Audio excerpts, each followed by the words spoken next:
Raki, wishing you a very good morning. Coming to Today we have with us Dr. Mehul Gaur.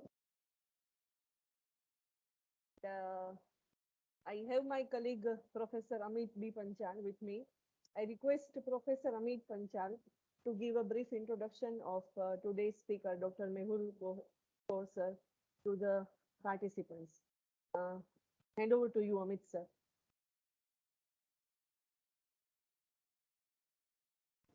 Very good morning. Very good morning. Present in this first session, day 2. Sir Gaur, currently serving the Department of Mechanical Engineering, GSET Engineering, Vijayanagar. He did his bachelor's and master's degree from Indian Engineering College, Vallabh PhD from IIT Roorkee. He has more than 20 years of experience. His area of interest are robotics, mechanisms, and machines. Dr. Gaur has more than 30 research papers to his credit, published in various journals and conferences. In his PhD, he worked on the DSP-funded Indo-Korea Joint Research robot with supervisor at IIT Roorkee. He is the invited reviewer of reputed journals like Robotica by Cambridge University Journal, Sage Publication, Mechanical Engineering Science, Javi Journal of Control Science and Engineering, IEEE Access, Journal of System and Control Engineering, and etc. He received a grant of 7.5 lakhs AICT during and a book paper on graph modeling and client lag quadruped published in Modeling Control and Fault Diagnosis of Engineering System by the Springer. In this brief introduction, I would turn to Dr. Gaur. Please, sir. Thank you very much, sir, for nice introduction. Let me to share my screen first of all.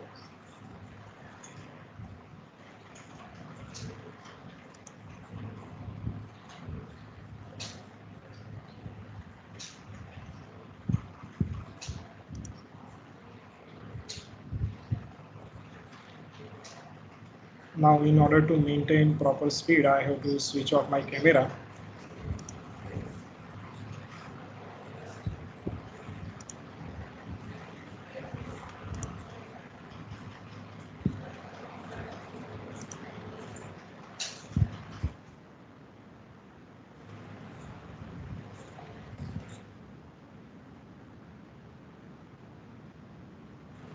I hope my screen is visible to all and my voice is properly audible. Am I right? Yes, sir. The screen is visible and voice is also audible, sir. Thank you very much, sir. So first of all, I am thankful to Maya Madam, Parikh sir, and entire organizing committee for inviting me. Before I start discussion on today's topic, that is role of robotics in the era of Industry 4.0, I would like to know from participant the meaning of this Industry 4.0. I assume that in this refresher program, the faculties are from production, mechanical, and industrial background. So somebody please help me by introducing the term Industry 4.0.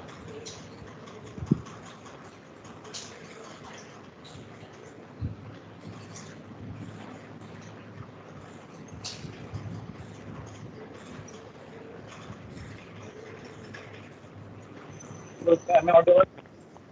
Yeah, please. Yes, sir, you are audible.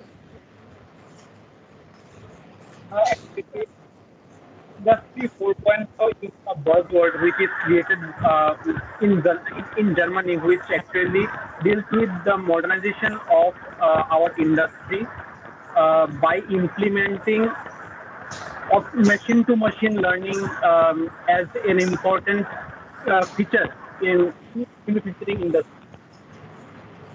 Thank you very much, sir. You have very Hello. nicely explained. Yeah, anybody else, please? Yes, sir. Am I audible, sir?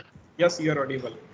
Yes, sir. Sir, actually, this Industry 4.0 is nothing but, in my opinion, it is the automation of the traditional manufacturing processes by using the smart technology, by incorporating the smart technologies into industry. Very good. Nice. Anybody else would like to express views on this Industry 4.0 term? Yes, sir. The Industry 4.0 is nothing but the introduction of robotics, computer integrated manufacturing, and Internet of Things and Internet of Communication, etc. Okay, very good. Anybody else? Okay, nice. Thank you very much, friends. So you have three of our participants have very nicely elaborated the term Industry 4.0 and they are correct. Actually, in one line, we can say that it's an attempt to convert our traditional manufacturing practice into digital practice, into smart factory, and to convert this conventional factory into the smart factory. We have so many information technology tools with us, with the help of which it can become possible, like cloud technology, big data analytics, artificial intelligence, and so many things. So here, when we talk about the role of robotics, so robotics is one of them which will help to achieve the target of Industry 4.2 by improving productivity, producing high quality product at low price and meeting customer expectations. But there are always challenges. So if I talk about this challenge, as such this robotics, the word became popular so long ago during the third revolutions of Industry 3.0. Industrial robots came into existence. People have started its uses, but even till date also, not only on that era, these industrial traditional robots that are placed in designated space and programmed to repeatedly and continuously perform some predefined sequence of operations, and they will do their task years and years, but they are not there in position to predict the outcome, predict the maintenance requirement. It will not help you for optimizing cost. It can do the task for which it is designed. It cannot monitor itself, its own health. These traditional robots that are designed, built, and equipped for doing some specific task, and of course there are chances of reconfigurations, but it is a little bit difficult. Even the cost of robots is also still high. Of course, day by day we are facing some reduction in those price, and use of robots increases day by day. That is also a fact. So there are some hope also. Hope is there because of some very genuine reasons, like the limitations and capabilities. We human have strength and weakness. We have limited capabilities and physical capacities. Very risky for us to handle dangerous tasks, produce accurate and precise product. At the same time, if we talk about the use of robotics, it can do all the required tasks at the required accuracy and precision. It can work in dangerous environment. So now in recent competitive industry, already it is started. Now the manufacturer's mind is transferred from human labor to robot. So day by day, robotics machinery and its use increases.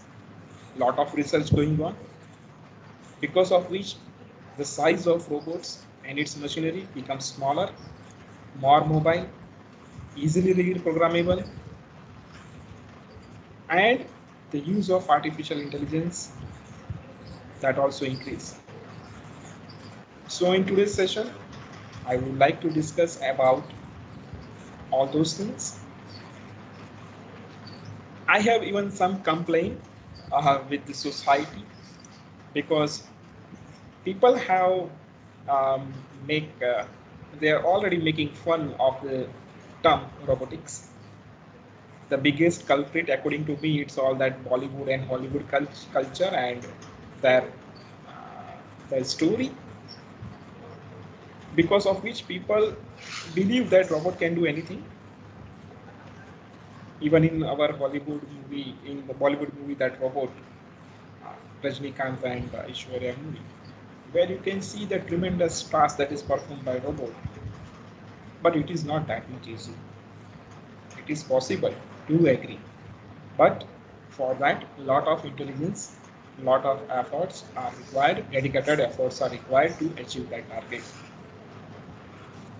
The second, that is what little bit you can say giving trouble. A lot of robotics related competitions are going on, where our students are making robot. They are using 4 wheels connected with the motors, this motor, and then after now connected with the batteries, maybe the motor driver in between, and then after with the help of remote or with the help of a wired controller, they are controlling, and they say that we have made robot. So actually it is not robot. According to me, it is not robot, it's a toy. So first I would like to discuss some fundamentals about robots, and then after, meanwhile, simultaneously we will also discuss how these robots will be useful in this era of Industry 4.0, or to achieve the desired target of this Industry 4.0. So these are my contents. I'm going to discuss with you introductions, advanced components of robots, Internet of Robotic Things, cloud robotics, and industrial robotic applications. I assume that we all are mechanical production industrial engineer, but we have our own subject where we are interested and we teach them. As far as this robot, because of the social media and because of, as I mentioned, the different movies, now the term is very popular to us, but we do not know the basic behind it, how this robot word come into existence. So actually, in the year 1920, there were one play, Czechoslovakian play, and in that play, first time this robot word introduced. So it's a Czech word, robota, R-O-B-O-T-A, and meaning of that word, that is forced worker. Another interesting matter is that during the year 1939, there were one science fiction writer, Isaac Asimov, and he has contributed a number of stories about this robot, and he has made the word popular, robotics. As per our Robotics Institute of America, now it is known as Robotics Industry Association, RIA, the definition of the robot, an industrial robot, it's a reprogrammable, multifunctional manipulator designed to move materials, parts, tools, or special devices through variable program motions for the performance of a variety of tasks. I always emphasize on the word reprogrammable multifunctional manipulator. If your device is reprogrammable, if it is multifunctional, you may call it as robot. There are few laws defined, and these laws of robotics are: a robot may not injure a human being or through inaction allow a human being to come to harm. Second, a robot must obey orders given by human beings, except there should not be conflict with the first law. And third, a robot must protect its own existence as long as such protections does not conflict with the first and second law. Even people are talking about the fourth law, so I will not mention here right now. Now, there are few industrial robot manufacturers. Number of manufacturers are there. I would like to mention here few names like EBB Robotics, which is a Swedish company. KUKA Robotics is there, which is German company. Then Adapt Technology is there, whose Saskara robot is very famous. Then Motomon, and then Fanuc, which is a Japanese company. So when you are attending such kind of session, it must be known to you that these are the few well-known manufacturers of robots. Now, let me to say something about this robot anatomy. It is concerned with the physical constructions of the body. You can say its arm and wrist of the machine. And here the relative movement between these various components of the body and wrist are provided by a series of joints. So this joint, it may be the linear joint, which may call it as a prismatic joint or translational joint also, and it may be the revolute or rotational joint. These two are very famous. There are few others also. Similarly, there are few common configurations of these robots, which you can see on the screen. But the very popular one that what I wanted to discuss here right now, that is PUMA robot, that is Programmable Universal Machine for Assembly, and SCARA robot, that is the Selective Compliant Articulated Robot Arm. Selective Compliant Articulated Robot Arm, that is SCARA robot, is very famous for the assembly operations. And as far as PUMA robot is concerned, the PUMA robot is our industrial robot. In our manufacturing industry, you will find its use where you may keep various end effector, is as a, let us say, welding gun, or maybe the spraying gun, or it may be the any tool which you may fit at the end effector and you may use it accordingly. There is another term necessary to know, its work volume. So it is the space within which the robot can manipulate its reach and it depends on the physical configuration, size of body arm, wrist component, limit of the robot joints movements, and these are few in front of you, that is cylindrical work volume, partial sphere, or you can say partial sphere bipolar robots, and rectangular bi-Cartesian robots. At the same time, to operate various links, we require actuators or the drive systems. These actuators may be hydraulic, electric, or pneumatic one. We know about these drive systems, whatever those advantages and disadvantages are there, that always you will have in the case of robotics also. So generally these robotics that are useful for the heavy payloads whenever you want to handle heavy loads. Of course, it has relatively less accuracy and high cost. The biggest disadvantage of this, and there are chances of leakage of oil, and because of which it makes the environment dirty. Applications you will find in spray paintings, automobile industry like spot welding, heavy forging, and die casting. Where heavy payload is required, like in the forging operations, it is highly recommended. And there are few electrical drivers also, and AC motors, DC motors, that what we know. These use very quiet and operations. It is small in space, and it is having excellent accuracy and repeatability. At the same time, it has few disadvantages, like it do not provide as much speed or power as hydraulic system. It is economical for small robots only. For larger robots, you need to go for hydraulic system. It is more economical. Stepper motor and servo motors, these are popular versions of it, where in case of stepper motor, multi-tooth electromagnets arranged around a central gear to define position, mostly in this system. Motors also in use, which has closed loop systems and making possible a smoother and continuously controllable movement. The next drive, that what I was talking to you about, the pneumatic drive. So in the pneumatic drive, advantages are that it's expensive, because compressed air is used. But as far as precision is concerned, okay, that is considered as it's the negative point. It's hard to control, especially for delicate positions, and you will find its applications in the simple and small operations of pick and place kind. Now I would like to say something on the gripper also. By the way, friends, right now I am talking about the very fundamental things about the robotics, because if you want to appreciate the role of robotics in Industry 4.0, you must know this. Then and then you may connect this robotics with the Industry 4.0. Now gripper, consider as the part which is interacting with the environment. Now, actually, it's the end effector which is interacting with the environment. Now, at the end effector, you may use gripper or you may use tool.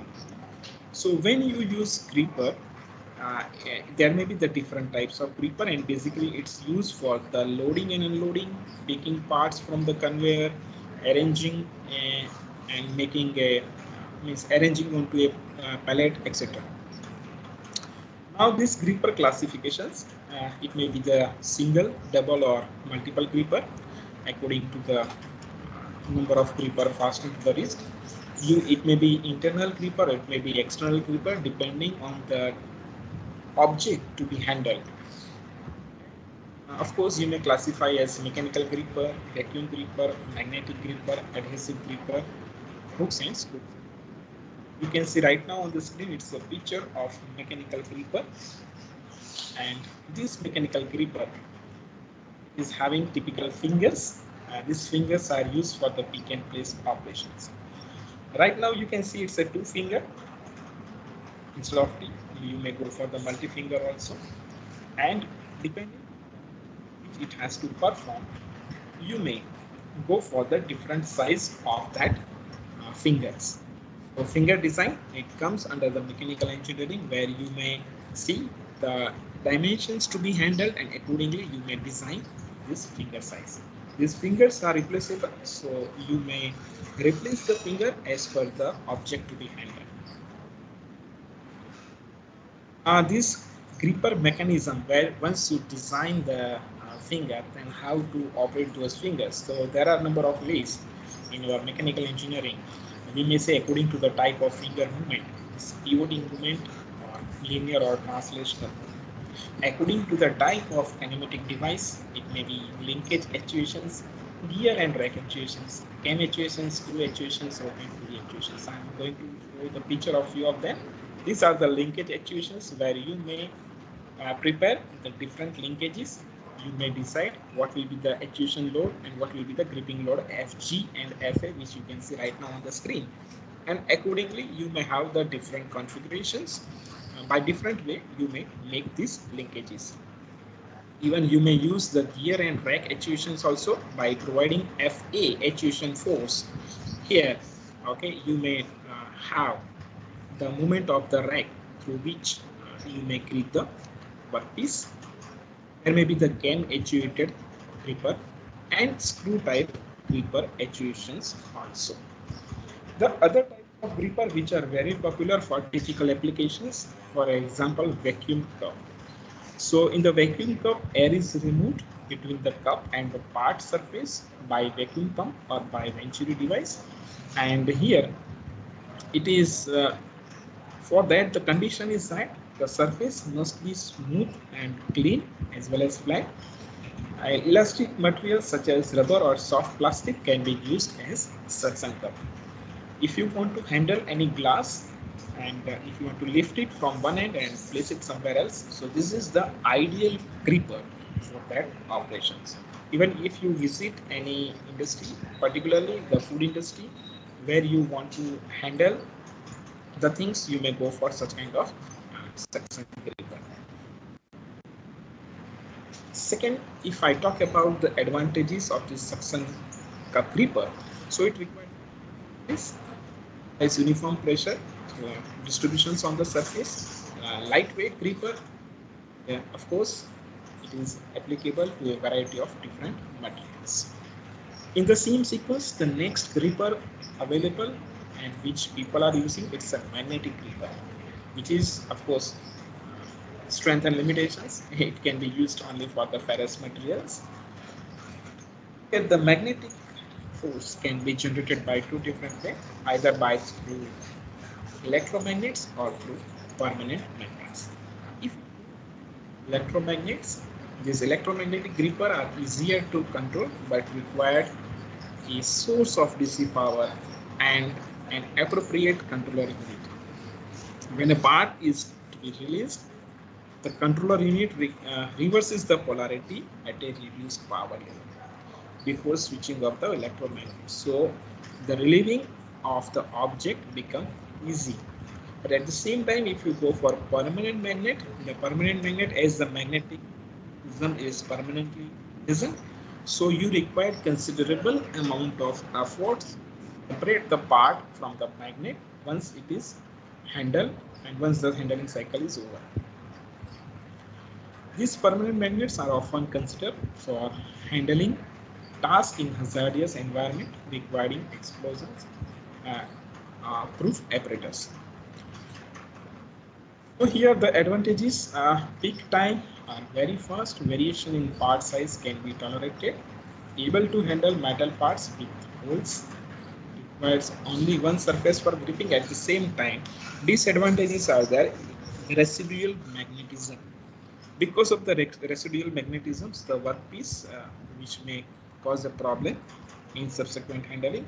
And if you want to handle more than one, suppose there is a stack of a number of iron sheet and you want to pick up one of them, so when you try to pick one sheet, there will be problem. Along with the first one, the second one will be also lifted because the magnetic force that will be penetrated from the one sheet to the second sheet. Anyway, it is its own limitations. Next one, that is adhesive gripper, which is not common one. It is for specific application only it can be used, where the gripper design in which an adhesive substance performs the grasping actions and it can be used to handle fabrics and other lightweight materials. Of course, here it is applicable for lightweight object only, and the major limitation is that adhesive substance loses its stickiness on repeated usage. Consequently, its reliability as a gripping device is diminished with each successive operation. And to overcome these limitations, the adhesive material is loaded in the form of a continuous ribbon into a feeding mechanism that is attached to the robot wrist. Instead of this gripper, we may use tools as end effector, as I was talking to you earlier. So depending on the application, suppose if you go for the spot welding application, so you may have the spot welding torch, or you can say that rod. Arc welding purpose, you may go for the arc welding torch. Similar way, spray painting nozzle, rotating spindle or drilling or grinding tool, heating torches, water jet cutting tools, etc. that we use to perform specific tasks. Here, the considerations which you keep in mind at the time of selection of gripper, of course, the type of work you want to handle, the size variations of the part, and the gripper design must be there proper. If you want to handle the variety of size, then always you should consider the bigger size. Anyway, all those things that are the common sense, everyone can understand.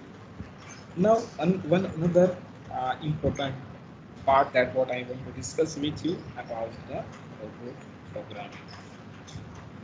So here, typically you may go for online programming or you may go for the teach pendant and read through programming is there, as well as the number of languages are available for the robot programming. So for the teach pendant, so here you can see its photograph, where you will have this teach pendant device.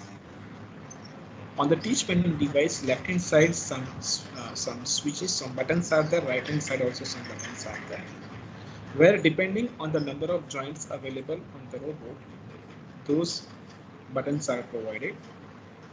Once you operate those buttons, let us say for the joint 1, there may be the two buttons for clockwise directions as well as for anti-clockwise direction movement.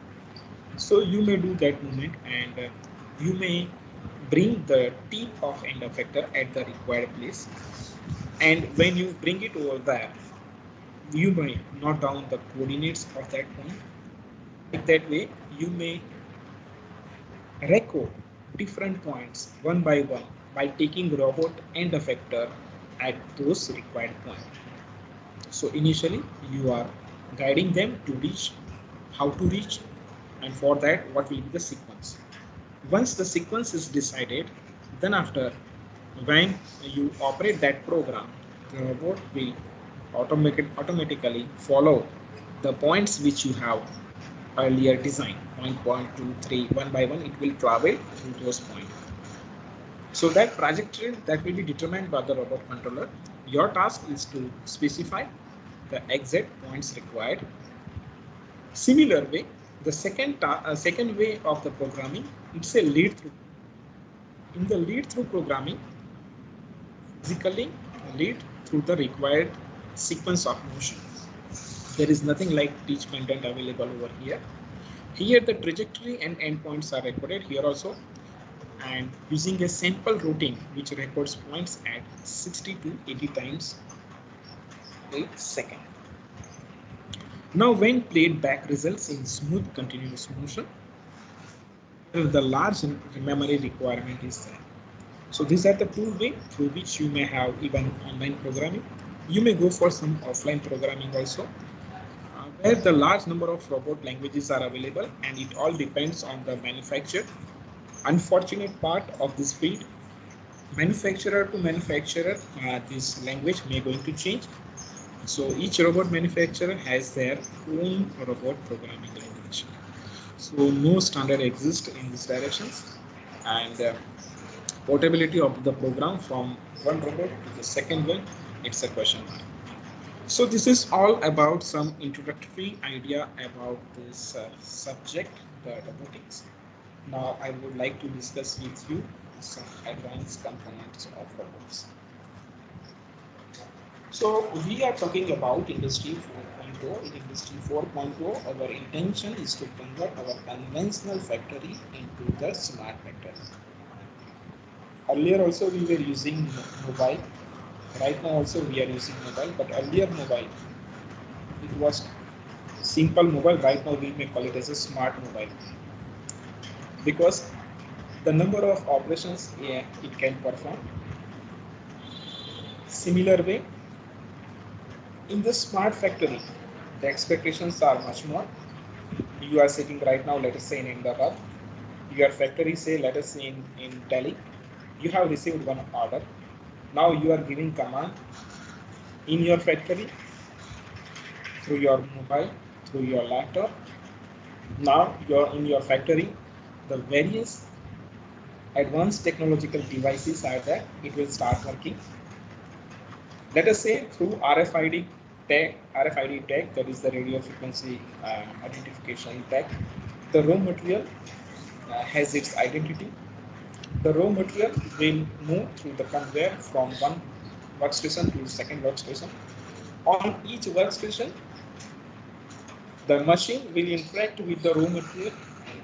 Actually, there is RFID tag through which it will get the information that on this raw material, which are the various operations need to be performed, and accordingly, the machine will perform different operations. Let us talk about the very simple example.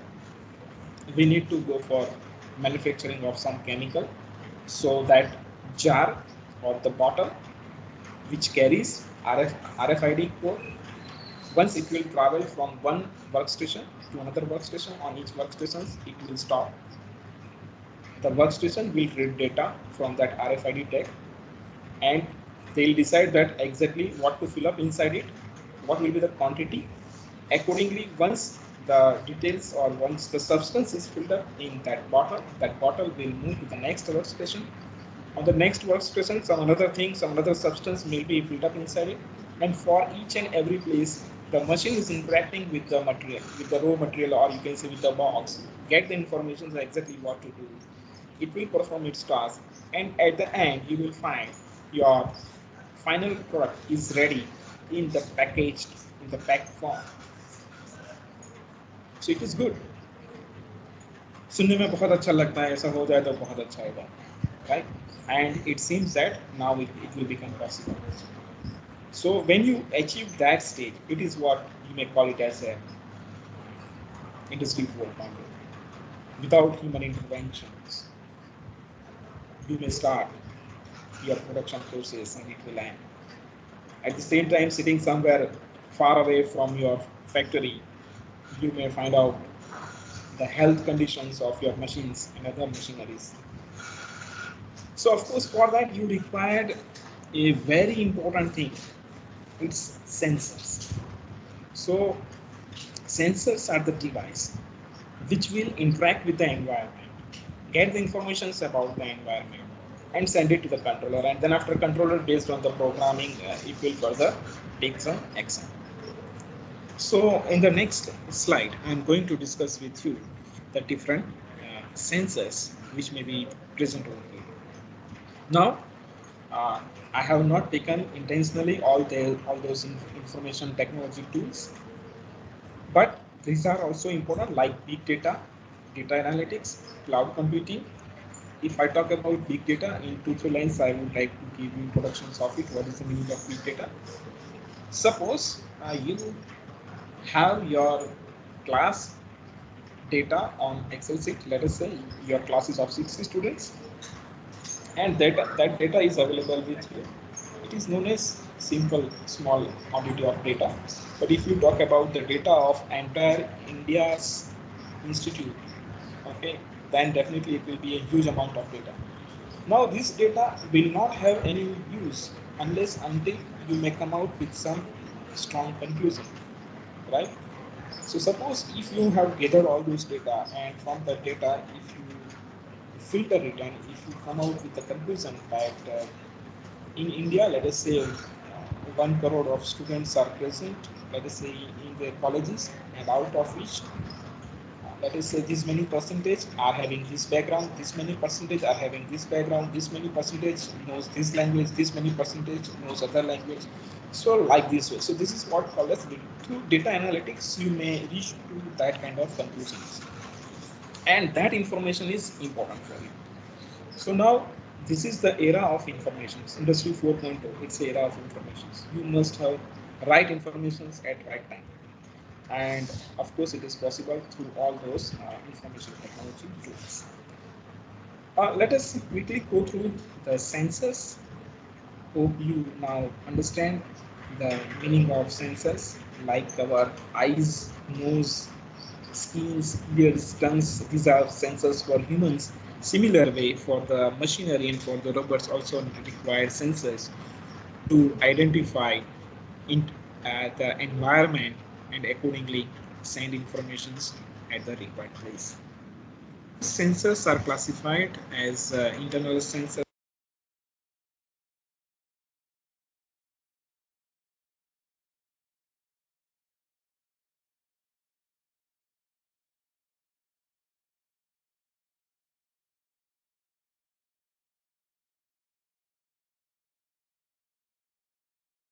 Hello? Audible? Hello? Now we can see the slides, but there is no audio. Hello? Is it audible? No, it's not audible to us. Okay. Gaur Hello, sir, Mehul sir. I think he has muted his mic. he is muted. Sir. He is on hold. He is on hold. Wait for a Am minute. I audible now? Yes. Yes. Now it's okay. So I think my mic was muted by mistake. You are audible. Maybe done by someone. Okay. Now I hope I am properly audible, right? Yeah.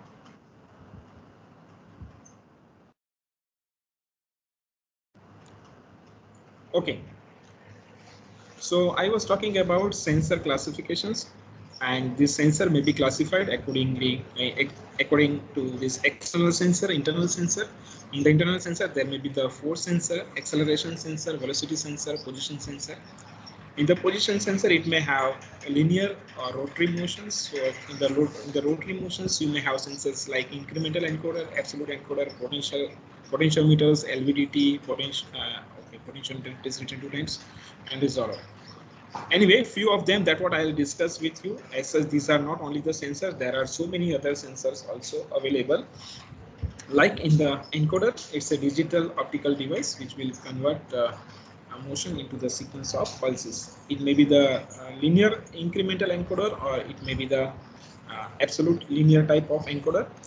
It may be the rotary type also, where through this encoder you will know about the angular position of a device.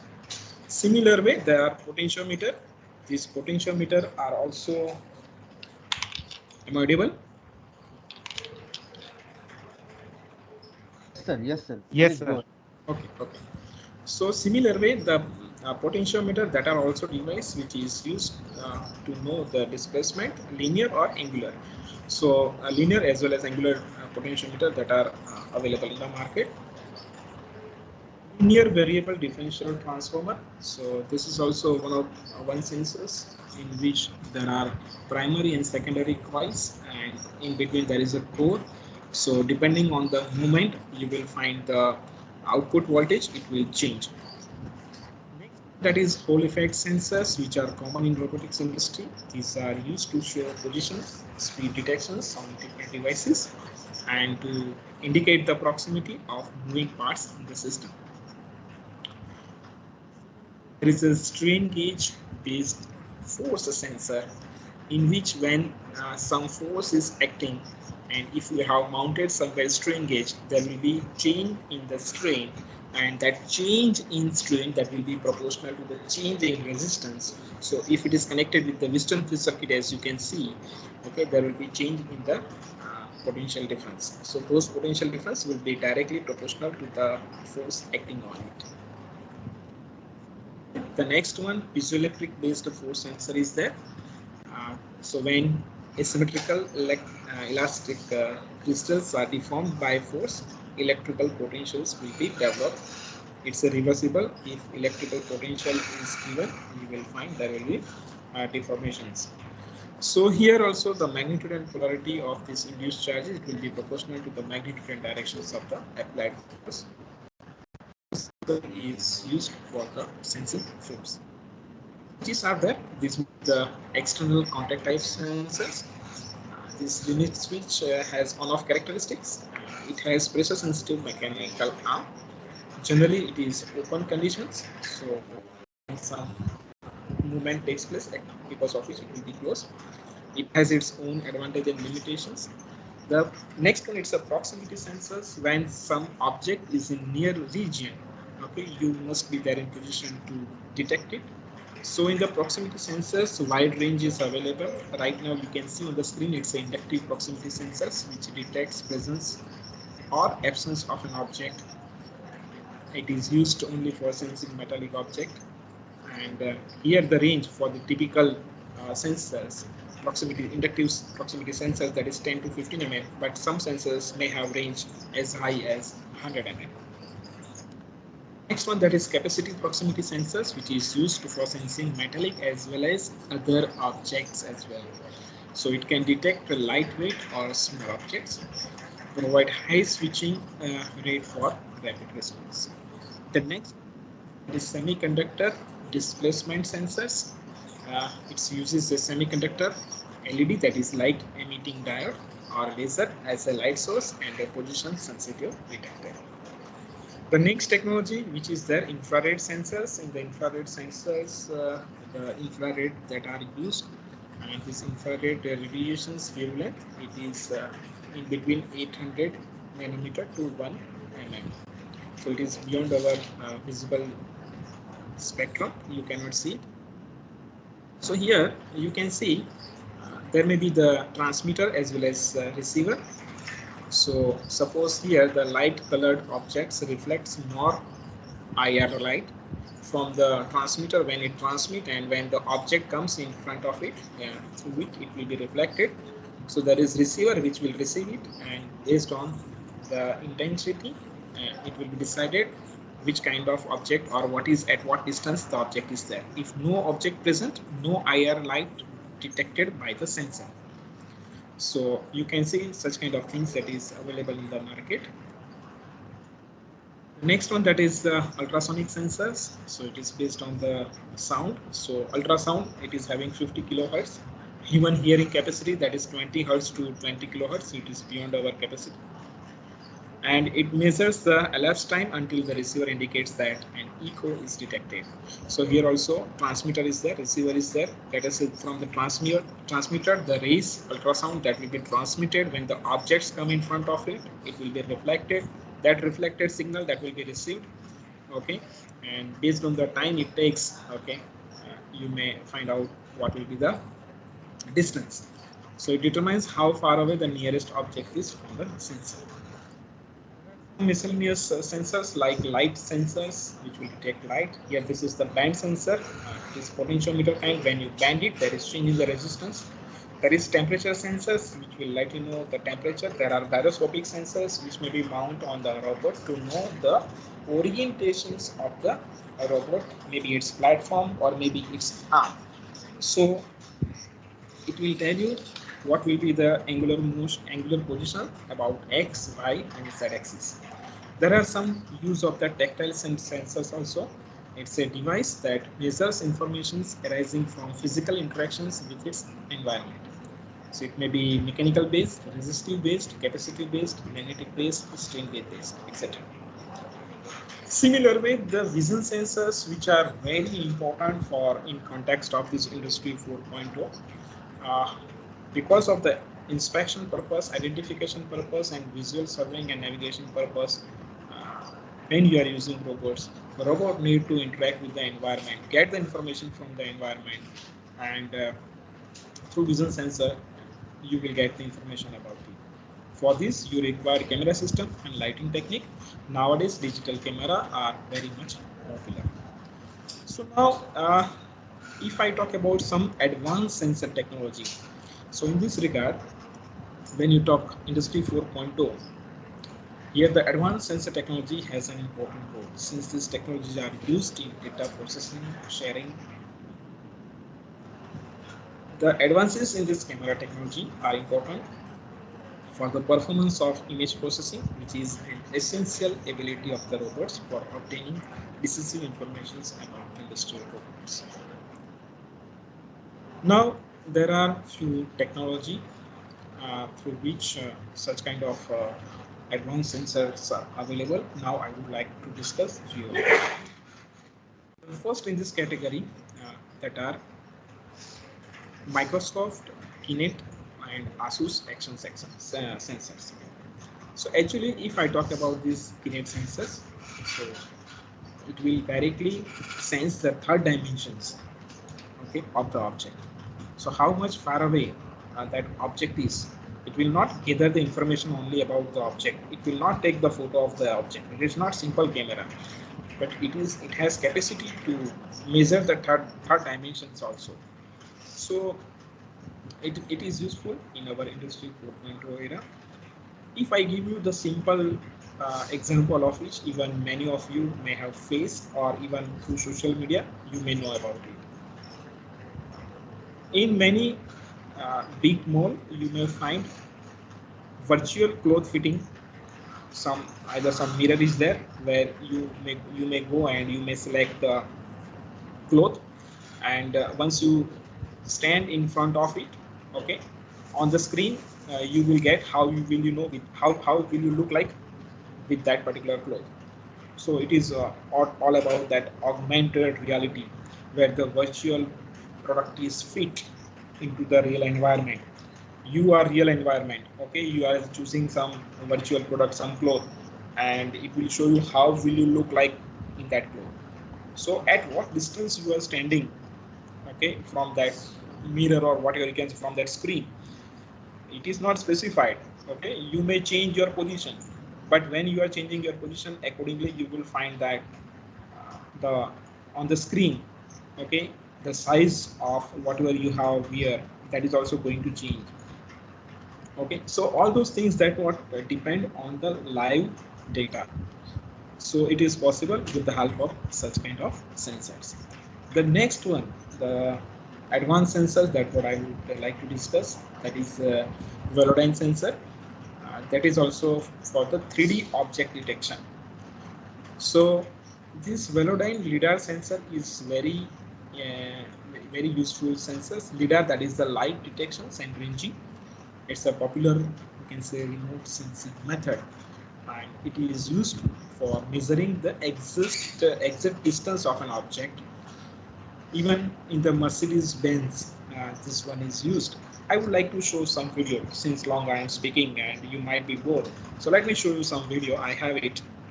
Let me to change my screen.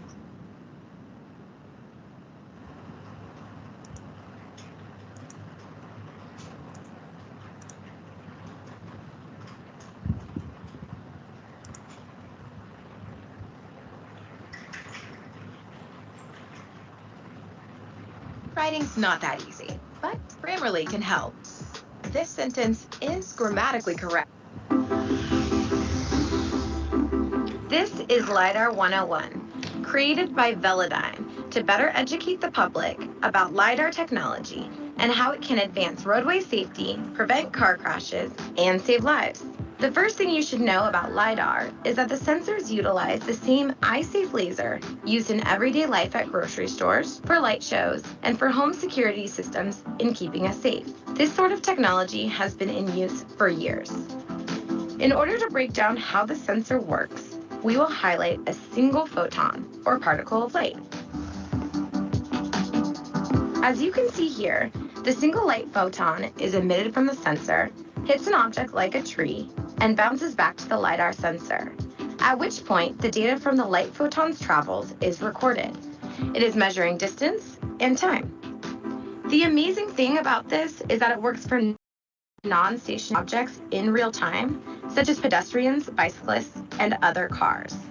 Because LiDAR is its own light source, it can even see at night. This is an advantage over cameras, which have trouble in darkness.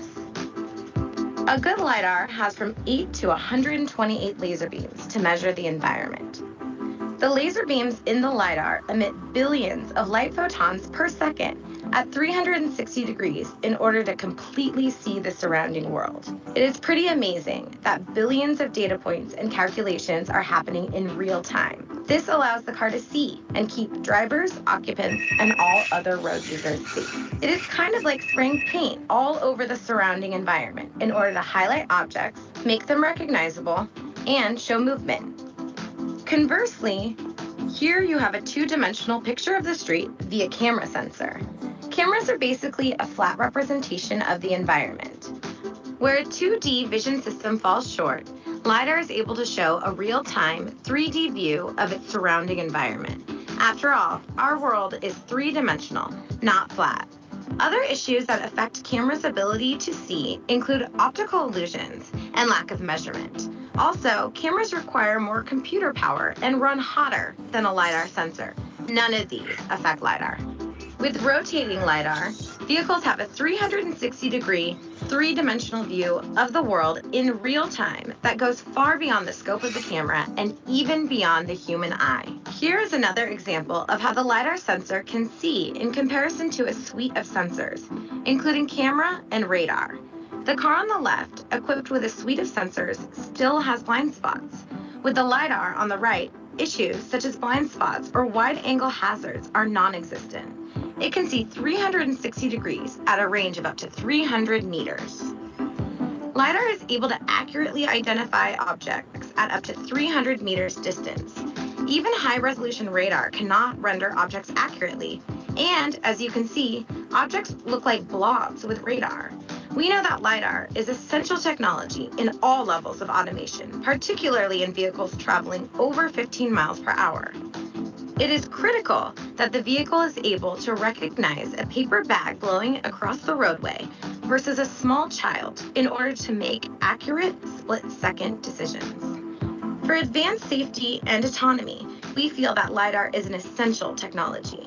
There are safety systems now in cars that address fender benders, and it is the 360-degree LiDAR technology that can significantly prevent casualties.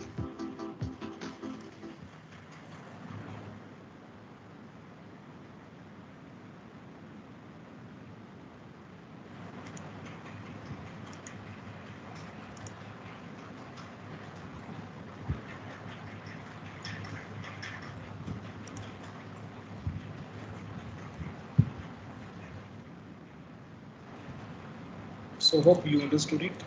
Similar way, there is a second sensor, which is also very much important in context of this industry 4.0. This is what known as Epson product. It's a Viro BT200. So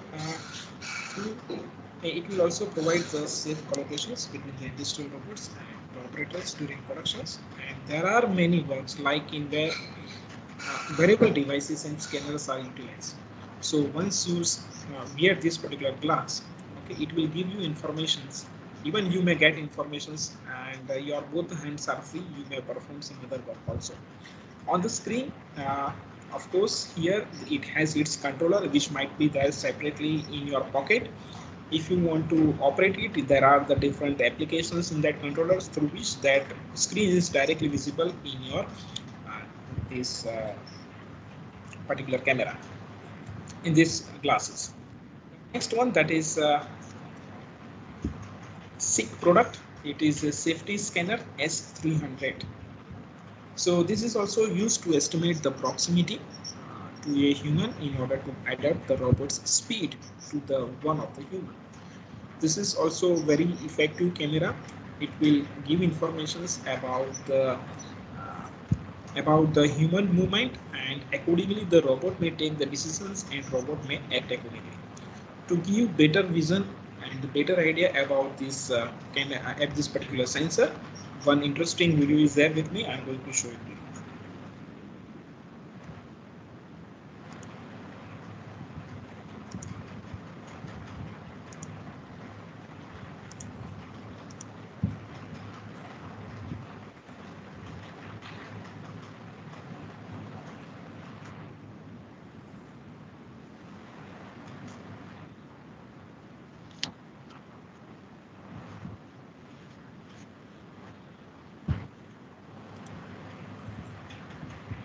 Just a minute.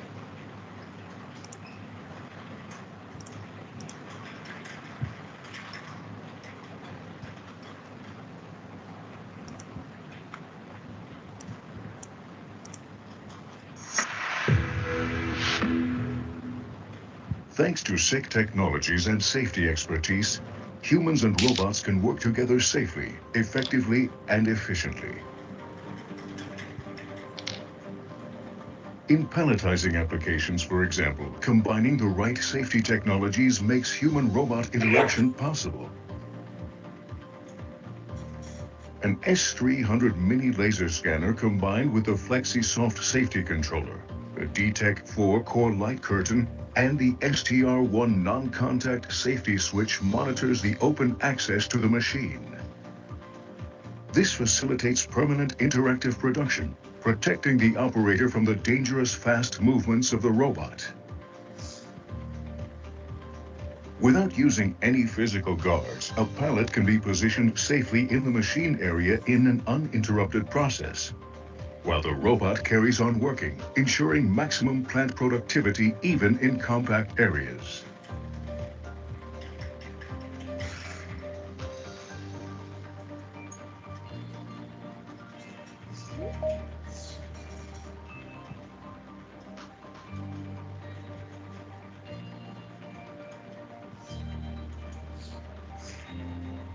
Additionally, it prevents risks for the operator of getting injured by accidentally accessing dangerous areas. If a person unexpectedly enters the machine, the SICK solution enables gradual reduction of the robot speed and a speed increase again when the operator leaves the dangerous zone. And if someone gets inside the machine, the DTEC 4 core light curtain prevents any contact with the moving robot, which is stopped immediately.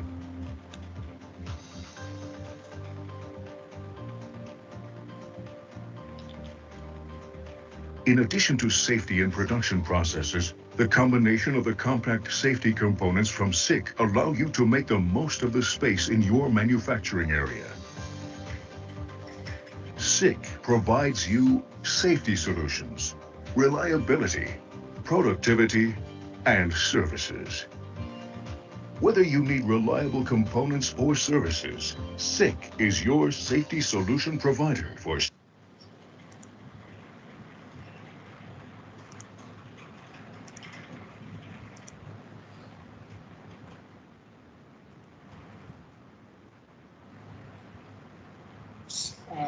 So that was about that sensor from that SIG. Now next I would like to discuss with you about the Internet of Robotic Thing. As such, we know about IoT, that is Internet of Things. This Internet of Things, it allows people and things to be connected anytime, any place. Actually, this IoT concept, it was introduced first time in the year I think 1982 by Coca-Cola company. In Coca-Cola vending machine it was introduced, and the main purpose was to know about the loaded drinks and about to know about the inventory. So actually earlier the term Internet for Things was there, then after it becomes popular as Internet of Things. Here the thing and the various component, they are interacting with each other, they are interacting with the humans. If you come out from the home, there should be system which will make sure that refrigerator must on, but oven must off, fan must off, air conditioning must off. So it is possible through this Internet of IoT. Now this concept can be useful to us in our industry as well. In industry, the word is popular as IIoT, that industry Internet of Things. Right now we are talking about the role of robotics. So in that context, we may say that Internet of Robotic Things. So this Internet of Robotic Things, for that, of course, you can say robotics needs the IoT, and IoT also needs the robotics as far as Industry 4.0 concept is concerned. So a large number of devices nowadays are connected with the internet, and this particular ratio is day by day increases. In 2010 to 2020 data, if I say in around 2010, 1.84 devices per person was connected with the internet.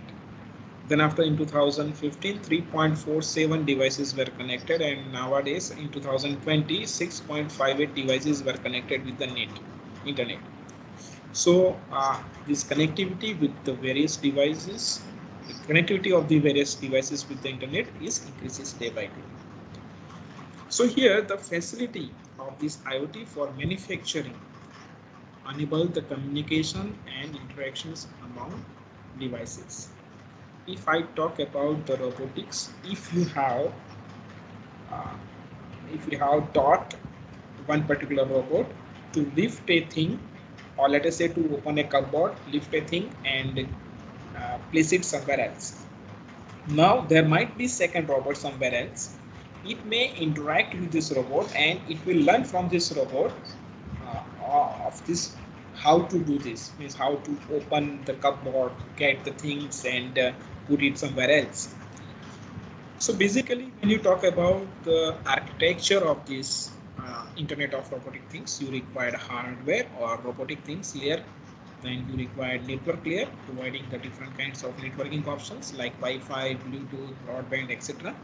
The internet layer, which has an important role in communications.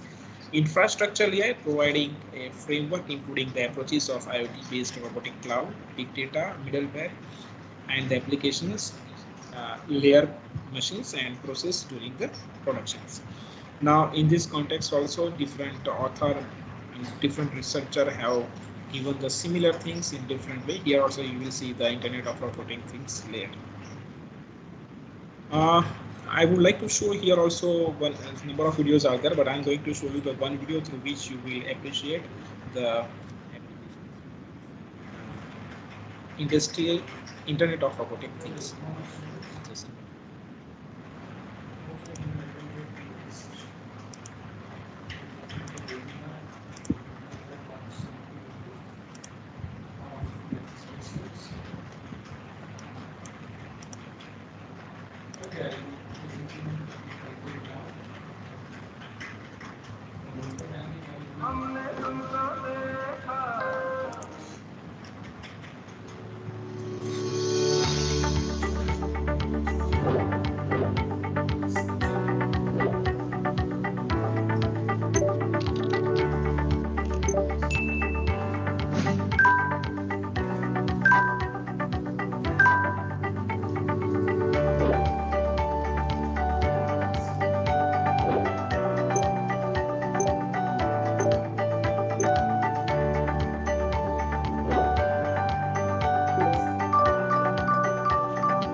Now, next thing I would like to discuss with you about the cloud robotics. Now, generally, cloud, that is, it has nothing to do with the original cloud in the sky, what we see. Generally, our mechanical engineer, we do not have that much exposure of this particular term. But you can say cloud is a term referring to access this computer infrastructure, maybe it's software, maybe storage space, through internet. Let me tell you a simple example. Through email, you may transfer your data, but if you want to transfer 50 MB material through email, it is not possible. But yeah, through Google Drive, you can do it. So Google Drive, that Gmail Drive, that is the cloud storage for you. You may access it from any corner of the world. Am I audible to all? Yes, sir. Okay. So I was talking about the term cloud. You can access this computer infrastructure remotely. You are uploading your post in Facebook. That is also example of this cloud technology. So cloud technology is very useful for the companies.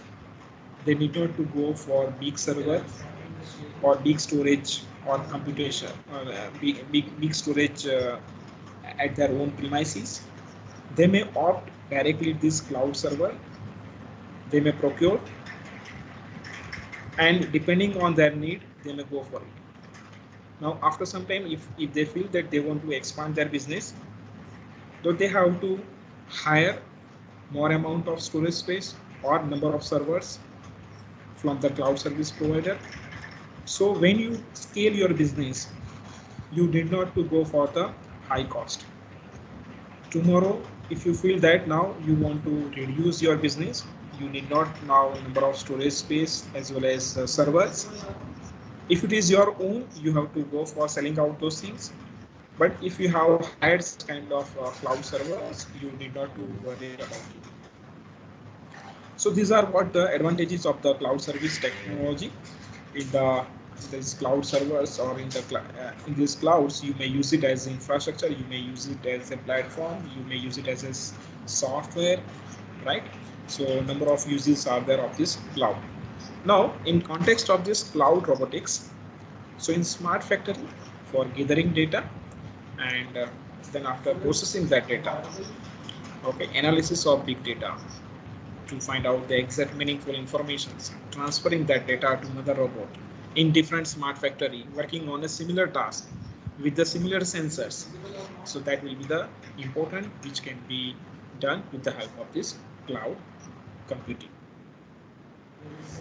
Furthermore, an autonomous robot requires knowledge to perform its operations or for its abilities such as self-assessment, self-configuration, self-maintenance, etc.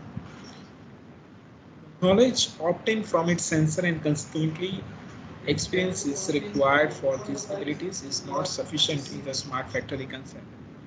Therefore, the intelligence of the robot is supported by the technologies of big data and cloud computing, so which enables the robot accessing the knowledge from database, publications, models, benchmarks, simulation tools, open competitions for designs and systems, and open other softwares available.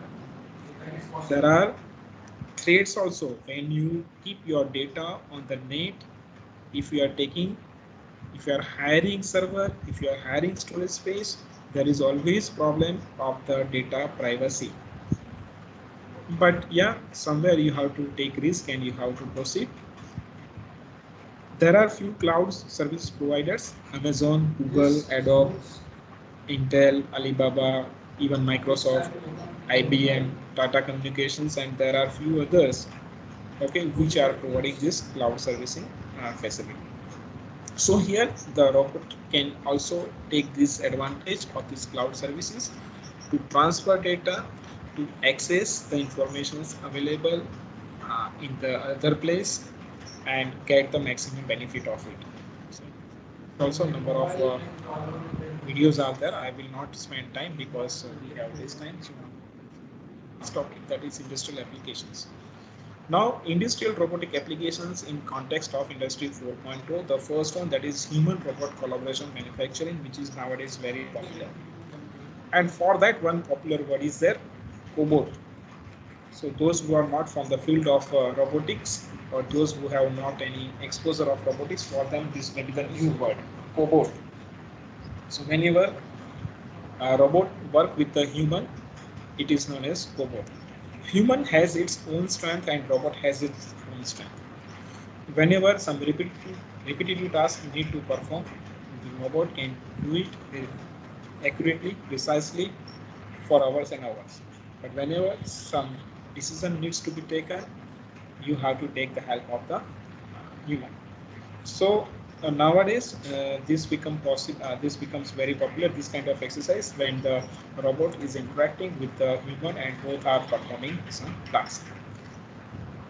The next one, that is cooperating robots in manufacturing, where more than one robot interact with each other and they are performing some task. Here, you may come across these situations, particularly in mass productions. I'll show you one video of the automobile manufacturing, where the car manufacturing is going on. At a time, number of robots are interacting with each other and they are performing tasks on the same uh, body, same chassis of a car. Prognostics and Health Management System, PHM, that is a discipline for machines and robots to assess the health of system in order to diagnose the abnormalities using the sensors and in order to predict the performance over the life of the machines. So always the maintenance, it remains challenge. It is our wish that the robot should be there in position to monitor its own health and take the necessary steps. Find out the fault, go for the fault diagnosis and take the remedial action accordingly. In this regard, there is one very popular and very interesting development is there, that is the self-healing robot. In the self-healing robot, it is you can say the combined work of the Cambridge University and along with the Cambridge University, they have one Swiss Federal Laboratories for Material Science and Technologies, and they have developed a self-healing robot in which whenever some injury occurs, some damage occurs to the robot, that robot will detect it and it will take the remedial action accordingly. So for that, especially the soft materials that are used, and that soft material heals itself. For the healing, two techniques are available which are reported in the literature. First one by applying heat and second one without heat.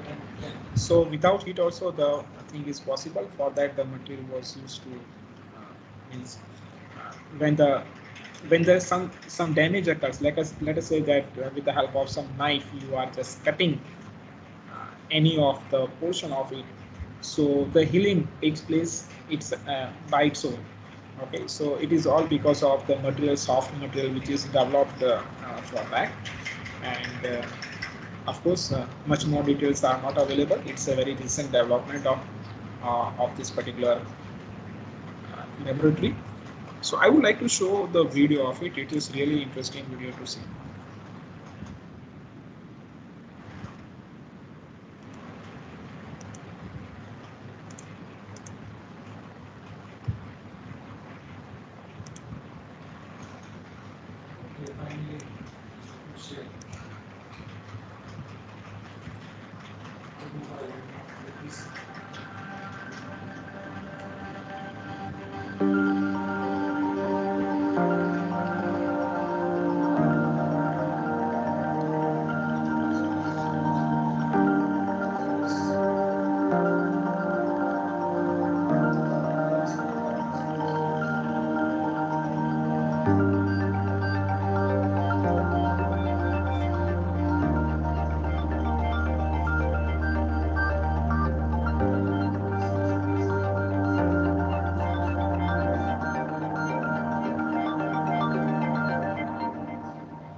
So this was the self-healing robot.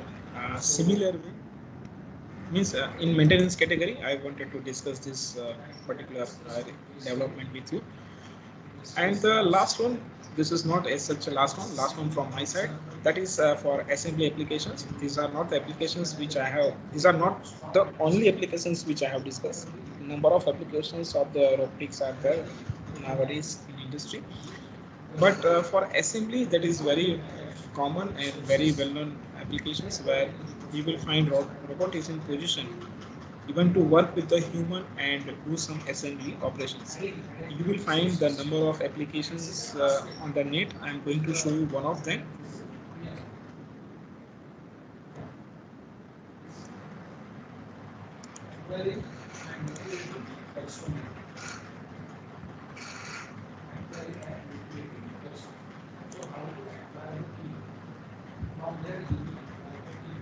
Valkyrie is a 250-pound combat robot for the TV show BattleBots. For this season, we printed over 100.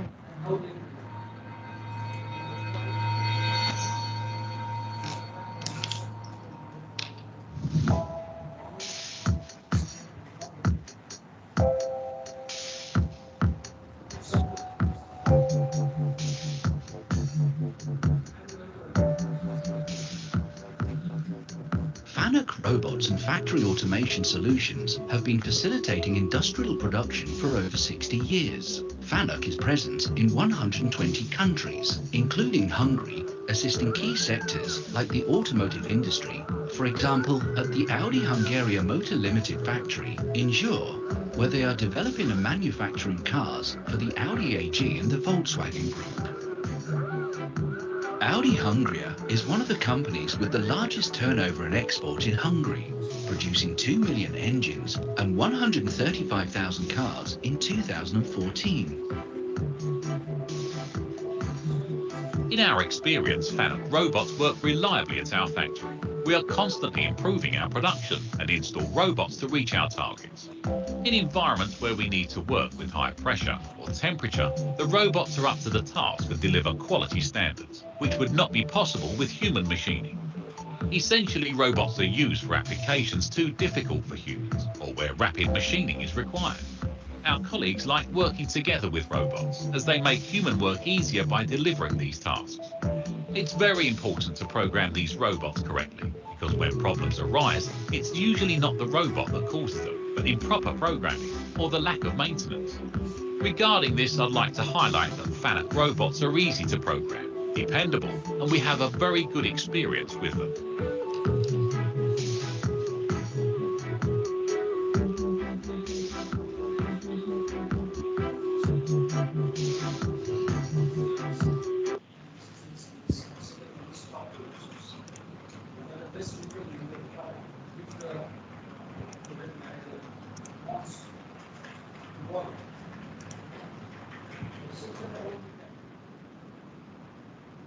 Okay, so this was from my side, and here are some references that what I have mentioned. I have mentioned only 3 references, but so many references that were taken to prepare this PPT.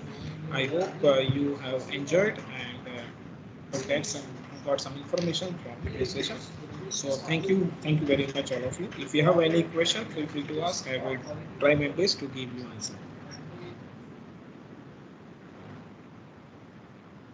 May I request the participants, if you are having any query or you want to ask anything, may please speak in the chat. Yeah, I have a query. Please ask. Actually, Miss, can you please put some light on the cost effectiveness model while using this robotics in the small or middle grade industries?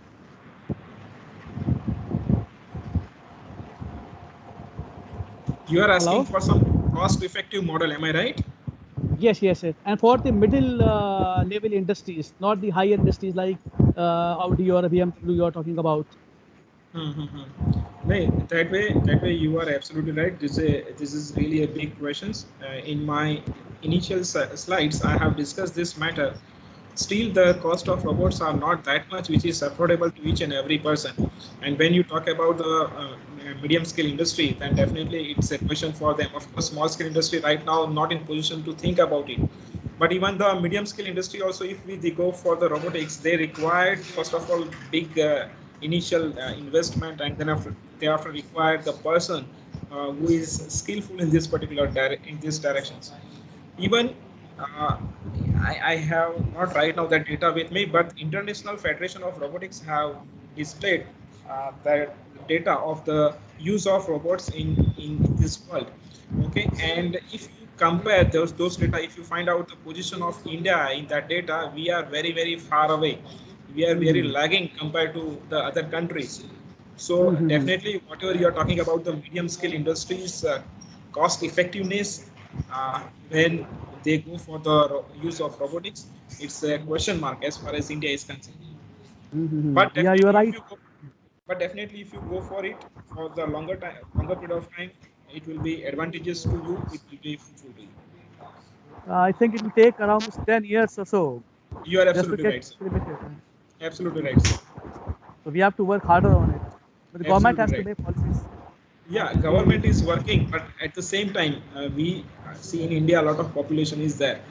Okay, and what people are thinking, if I go for the robot, okay, instead of robot, if I go for the labor, it will be the most economical for me. Why should I go for the very costly robot? So that may be the one of the criteria. That may be the one of the point, right? Which will discourage people to go for it. Thank you. Yes, sir. Any query from other participants? It was really a very brief sessions. The participants are putting a lot of time, a lot of time in the platform. It has been very nice. You are not informative sessions. Now we request Mr. Shubhankar Dey, who is a research scholar, to present the vote of thanks to Dr. Mehul sir, please. Shubhankar. So, am I audible? Yes, yes. Yes. Good evening, good afternoon, everyone. I'm Shubhankar, and I'm here to present the vote of thanks for today's lecture by our honorable guest, Dr. Mehul Gaur, Assistant Professor Mechanical Engineering from GSET. So it was a wonderful seminar altogether. You started from intro, and then you went from advanced components to Internet of Things, then cloud computing, and then next generation robotics. It has included every part of robots. You have given us a full knowledge what a robot is and what we should expect from a robot to do. You explain the difference between the Hollywood movies or the Bollywood movies we see and what actually the industry is opting what they are showing the robot as it is. You went to the components the robot has, be it sensors, actuators, legs, the hands, or the suction cups. Everything you included. You gave us a proper knowledge, a proper understanding of every items of the or the components which are included in the robot. Then not only that, you to keep us from boredom, you took some time and prepared with video lectures which made it more interactive. We really enjoyed the seminar altogether. It was there's no boredom at all. You helped us linked every topics that you covered, and not only me, every participants here would agree with me with that. I really hope for that, and you cleared all our doubts, and it was really a wonderful and educative seminar altogether, sir. I'll thank Maya ma'am for giving me this opportunity to speak, and every faculties over here who are listening to me. I'm really obliged. Thank you. Really a genuine vote of thanks. I appreciate really. Thank you, Mehul sir, for being with us. Thank you, entire committee of LD College of Engineering and Technology for giving me this opportunity. Guide for all of us. Thank you so much. Thank you, sir. Thank You are you. welcome. Okay. Now, all participants, we are having a schedule of the next session at 1 p.m. So requesting all to leave for a while for your lunch and some other work. And please join here again at 1 p.m. Thank you.